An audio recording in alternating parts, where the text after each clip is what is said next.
శ్రీ శ్రీ శివాయ గురవే నమః. ఇప్పుడు ముద్దుపడని గురించి కొంచెం చెప్పుకుందాం. ఈ ముద్దుపడని తేటలుగా జిగిముత్యపు పేటలుగా పంచదార పేటులుగా పూదోటలుగా రాచిలుకల మాటలుగా ముద్దుపడని మాటలు అని తంజావూరు మహారాష్ట్ర రాజు ఒక ఆనాటి కవయిత్రీమణి కూడా తమిళ దేశంలో పుట్టినప్పుడు కూడా మహారాష్ట్ర ప్రభువుల ప్రళయం ఆశ్రయం పొందినప్పటికీ ఆంధ్ర భాషలో కావ్యం రాయడం గొప్ప విషయం. ఈ ముద్దుపడని వారాంగణ అని చెప్తారు.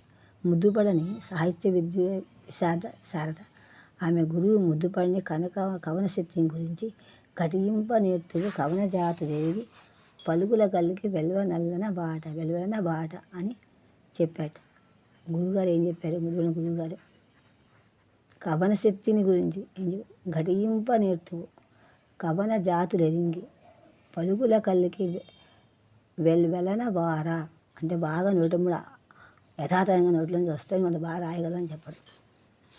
ఈవిడ ముద్దుపడని రాధికాస్వాంతం అనేటువంటి 4 ఆశ్వాసాల శృంగార ప్రబంధాన్ని రచించింది. రాధామాధవ ప్రణయాన్ని ఈ కావ్యం ద్వారా విశేష ప్రచారం పొందింది. ముద్దుపడని భగవద్భక్తురాలు చిన్ని కృష్ణుడు మీకు చాలా ఇష్టమైన దైవం. రాధికాస్వాంతన కుత్యాదిని ఆమె కళలో ప్రసన్నుడై కుతిపతిత్వం అర్థించినది చిన్ని కృష్ణుడే అని తన గద్యమున ఆమె శ్రీ చిన్ని కృష్ణ కరుణా కటాక్ష వీక్షణమని చెప్పుకుంది అని ఆంధ్ర శేషగిరిగా చెప్పారు. ముద్దుపడని కృతిభర్త అని తెలుస్తోంది కృష్ణుడే. స్త్రీలలో కృతిభర్తలో ఈ మొదటిదే కావచ్చు. స్వాంతన అంటే బోధాంచడం, అనునయించడం.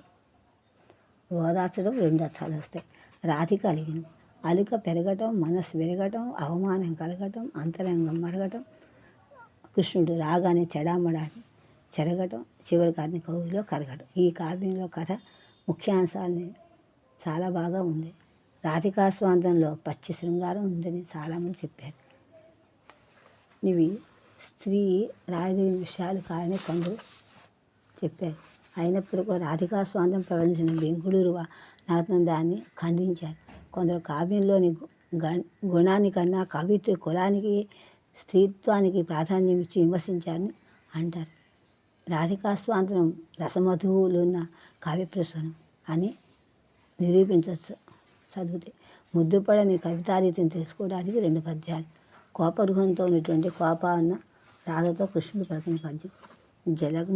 జలకములాడవేమి నువ్వు చల్వలు కట్టవు అదేమి మోమునన్ తిలకం దిద్దవేమి జిగిదేరెడి సొమ్ములు పెట్టవేమి మై కలపం అలందవేమి బగగా విరిజాజలు పూనవేమి నా వలువను తప్పులేమి మగువా విపరింపు ఎరుంగ వేళదని. అప్పుడు రాధిక కనుము బొమ్మను ముడివేసి కళ్ళెర్ర చేసి కృష్ణుడిని నిందిస్తూ ఈ పద్యం అంత బాగుంది చూడండి. నిలకడ సున్న తాల్మినహి నేస్తము దర్బర మాట పద్దులే హోలక్కి ఆనలుసు వాపులు మైపై మేర్మి నీతులు మెచ్చుల ఆదరణ దూరు దయల్ సట నమ్మవచ్చునే ఇలా మగవాది తన్మహిమల ఎన్నగా శక్యమే ఎందులన్నారి హరి.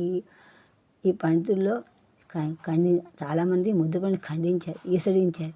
కానీ అమూల్య చేసిన సేవ మాత్రం బృందర మెచ్చుకుని అఖండేతి వేదం పదాలు రాశాడు. శ్రీశ్రీమణిలో ఇక చెప్పాడు. బ్రేంద్ర మాత్రం మెచ్చుకున్నాడు.